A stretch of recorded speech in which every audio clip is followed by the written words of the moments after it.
Situlengkong adalah sebuah danau kecil seluas 57,95 hektar di daerah Panjalu, Ciamis, Jawa Barat. Di tengah situ, Nusa Gede seluas 9,25 hektar seperti tertidur abadi dengan hamparan hutan lebat dan perawan selama berabad-abad. Kelebatan hutan Nusa Gede menjadi makam bersemayam abadinya raja-raja kerajaan Panjalu dulunya. Nusa Gede merupakan pusat pemerintahan kerajaan Panjalu. Situlengkong, juga disebut Situlengkong Panjalu, adalah suatu yang terletak di Kecamatan Panjalu, Ciamis, Jawa Barat. Situlengkong ditetapkan sebagai cagar alam berdasarkan surat keputusan Gubernur Jenderal Hindia Belanda Besluit van den Gouverneur-Generaal van Nederlands Hindië. Nomor 6 pada tanggal 21 Februari 1919. Menurut Munyos Kerajaan Panjalu Ciamis, Jawa Barat adalah penerus Kerajaan Panjalu Kediri, Jawa Timur. Karena setelah Maharaja Kertajaya Raja Panjalu Kediri terakhir tewas di tangan Ken Arok pada tahun 1222. Sisa-sisa keluarga dan pengikut Maharaja Kertajaya itu melarikan diri ke kawasan Panjalu Ciamis. Itulah sebabnya kedua kerajaan ini mempunyai nama yang sama, dan kerajaan Panjalu Ciamis adalah penerus peradaban Panjalu Kediri. Pada masa pemerintahan Prabu Sanghyang Borosngora, pulau ini dijadikan pusat pemerintahan kerajaan Panjalu. Di Nusa Larang ini bersemayam juga jasa tokoh-tokoh kerajaan Panjalu yaitu Prabu Rahyang Kancana, Raden Tumenggung Cakranagara III, Raden Demang Sumawijaya, Raden Demang Alda Kusumah, Raden Tumenggung Arga Kusumah dan Raden Prajasasana Kiai Sakti. Sejak saat itu, Sanghyang Prabu Borosngora mengislamkan kerajaan Panjalu. Dia menyebarkan agama Islam kepada rakyatnya. Kemudian, dia turun tahta dan digantikan putranya yaitu Haryang Kencana. Prabu Haryang Kencana lalu meneruskan syiar Islam seperti yang dilakukan oleh ayahnya. Hasilnya agama Islam berkembang kian luas di Panjalu dan sekitarnya, terutama di Tanah Sunda. Pendiri kerajaan Panjalu adalah Batara Tesnajati yang petilasannya terdapat di karantenan Gunung Sawal. Mengingat gelar Batara yang disandangnya, maka kemungkinan besar pada awal berdirinya Panjalu adalah suatu daerah kabataraan sama halnya dengan kabataraan Galunggung yang didirikan oleh Batara Semplakwaja, putra dari Sengwerti Kandayun pada tahun 670-702, pendiri kerajaan Galuh. Daerah kabataraan adalah tahta suci yang lebih menitik beratkan pada bidang kebatinan, keagamaan atau spiritual. Dengan demikian seorang Batara selain berperan sebagai raja juga berperan sebagai brahmana atau resi guru. Menurut sumber sejarah kerajaan Galunggung, para Batara yang pernah bertahta di Galunggung adalah Batara Semplakwaja, Batara Kuncung Putih, Batara Kawindu, Batara Wastuhayu, dan Batari Hyang. Berdasarkan keterangan prasasti Geger Hanjuang, Batari yang dinobatkan sebagai penguasa Galunggung pada tanggal 21 Agustus 1111 Masehi atau 13 Badra pada 1033 Caka. Kabataraan Galunggung adalah cikal bakal kerajaan Galunggung yang di kemudian hari menjadi Kabupaten Sukapura atau Tasikmalaya.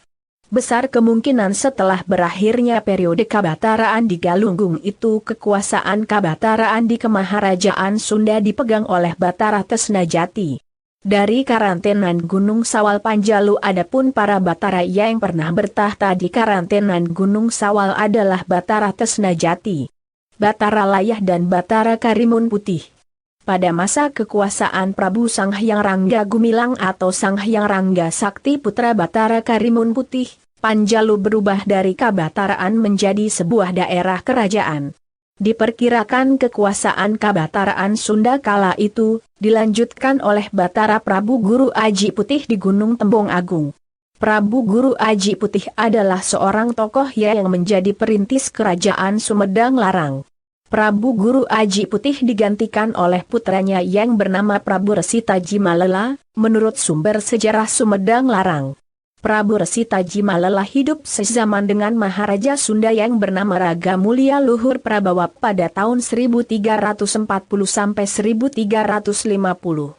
Prabu Resi Tajimalela digantikan oleh putranya yang bernama Prabu Resi Lembu Agung, kemudian Prabu Resi Lembu Agung digantikan oleh adiknya yang bernama Prabu Gajah Agung yang berkedudukan di Ciguling di bawah pemerintahan Prabu Gajah Agung. Sumedang Larang bertransisi dari daerah Kabataraan menjadi kerajaan. Kekuasaan Kabataraan di Kemaharajaan Sunda kemudian dilanjutkan oleh Batara Gunung Picung yang menjadi cikal bakal kerajaan Talaga, Majalengka. Batara Gunung Picung adalah putra Surya Dewata, sedangkan Surya Dewata adalah putra bungsu dari Maharaja Sunda yang bernama Aji Gunalinggawi Sesa pada tahun 1333 sampai 1340. Batara Gunung Picung digantikan oleh putranya yang bernama Pandita Prabu Dharma Suci. Sedangkan Pandita Prabu Dharma Suci kemudian digantikan oleh putranya yang bernama Begawan Garasiang. Begawan Garasiang digantikan oleh adiknya sebagai Raja Talaga yang bernama Sunan Talaga Manggung dan sejak itu pemerintahan Talaga digelar selaku kerajaan. Lokasi kerajaan Panjalu yang berbatasan langsung dengan Kawali dan Galuh juga menunjukkan keterkaitan yang erat dengan Kemaharajaan Sunda karena menurut Eka Jati, ada 4 kawasan yang pernah menjadi ibu kota Sunda yaitu Galuh, Parahajian Sunda, Kawali, dan Pakuan Pajajaran. Kaitan lain yang menarik antara Kemaharajaan Sunda dengan Kerajaan Panjalu adalah bahwa berdasarkan catatan sejarah Sunda, Hyang Bunyisora digantikan oleh keponakan sekaligus menantunya yaitu Niskala Wastu Kancana yang setelah mangkat dipusarakan di Nusa Larang.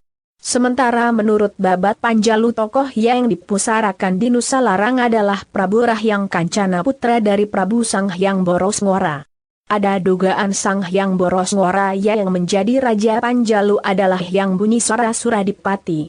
Ia adalah adik Maharaja Linggabuana yang gugur di Palagan Bubat melawan tentara Majapahit pada tahun 1357. Hyang Bunyisora menjabat sebagai Mangkubumi Suradipati mewakili keponakannya yaitu Niskala Wastu Kancana yang baru berusia 9 tahun.